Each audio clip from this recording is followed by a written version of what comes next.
প্রিয় নবী হজরত মুহাম্মদ সাল্লাল্লাহু আলাইহি সাল্লাম যখন মা আমেনার গর্ভে আসেন, তখন মা আমেনা কিছু অলৌকিক দৃশ্য অবলোকন করেন।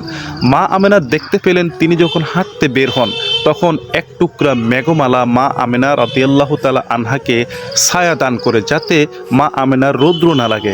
তিনি যখন কূপের মধ্যে পানি আনতে যান, পানি অটোমেটিক্যালি উপরে চলে আসে।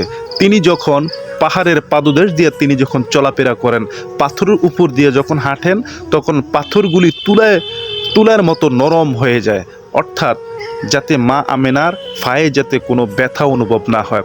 মা আমেনা রাদিয়াল্লাহু তাআলা আনহা যখন ঘুমাতে যান, তখন বেহেশতের হুরগুলি বাতাস করতে থাকে, বেহেশতের হুরেরা বাতাস করতে থাকে।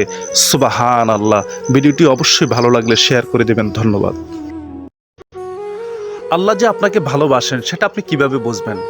আল্লাহর যে বিধানগুলি আছে, নামাজ, রোজা, হজ, যাকাত, দান, সদকা, অর্থাৎ ভালো কাজগুলি যখন আপনার ভালো লাগবে, তখন বুঝবেন যে আসলে আল্লাহ আপনাকে ভালোবাসে। আর যখন দেখবেন যে সুদ খেতে আপনার ভালো লাগে, জেনা ব্যভিচার করতে আপনার ভালো লাগে, মানুষকে ঠকাইতে ভালো লাগে, অর্থাৎ খারাপ কাজগুলি করতে আপনার ভালো লাগে, তখন বুঝবেন যে আল্লাহ আপনাকে ভালোবাসে না। সুতরাং আমাদের উচিত আল্লাহর আদেশগুলি মেনে চলা এবং নিষেধগুলি পরিহার করা, তাহলে আল্লাহর সান্নিধ্য, আল্লাহর নৈকট্য আমরা লাভ করতে পারবো। ধন্যবাদ। বন্ধু নির্বাচনে সতর্ক হন। আপনার হাতে যদি অনেক টাকা পয়সা থাকে, আপনি যদি অনেক সম্পত্তির মালিক হন, তখন দেখবেন যে আপনার চারপাশে বন্ধুর অভাব নাই, আপনার শুভাকাঙ্ক্ষীর অভাব নাই। মৌমাছির মতো তারা আপনার চারপাশে বনমন করবে, কিন্তু তারা কিন্তু আপনার প্রকৃত বন্ধু না। আপনার প্রকৃত বন্ধু হচ্ছে যারা আপনার দুঃসময়ে আপনার সাথে ছিল।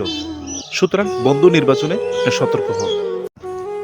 7 শ্রেণীর মানুষকে আল্লাহ রাব্বুল আলামিন হাসরের ময়দানে আরশে আজিমের মধ্যে স্থান দেবেন, যেদিন আরশে আজিমের ছায়া ব্যতীত অন্য কোনো ছায়া থাকবে না। হাসরের ময়দান যখন সংগঠিত হবে, দীর্ঘ একটা সময় পর্যন্ত আল্লাহ রাব্বুল আলামিন বিচার কার্য শুরু করবেন না। হাসরের ময়দান একটা বিভীষিকাময় অবস্থা সৃষ্টি হবে।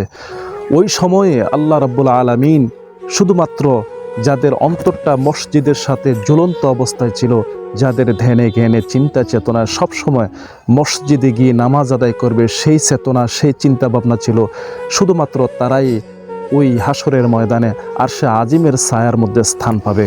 ধন্যবাদ। সালাম হচ্ছে শান্তির বাণী। মুসলমানদের কুশল বিনিময় করার অন্যতম মাধ্যম হচ্ছে সালাম। তাই সালাম সুন্দরভাবে সঠিক উপায়ে দেওয়া আমাদেরকে শিখতে হবে। অনেকে সালাম দিয়ে থাকেন আসসালামু আলাইকুম, শব্দের অর্থ হচ্ছে ওটের নাড়িবুড়ি আপনার জন্য। আবার অনেকে সালাম দেয় আসসালামু আলাইকা, শব্দের অর্থ হচ্ছে আপনার মৃত্যু হোক। সালামের সঠিক নিয়ম হচ্ছে আসসালামু আলাইকুম রাহমাতুল্লাহি ওয়া বারাকাতুহু, আপনার উপরে শান্তি, রহমত এবং বরকত বর্ষিত হোক। সুবহানাল্লাহ। ভিডিওটি ভালো লাগলে অবশ্যই শেয়ার করে দিবেন। ধন্যবাদ।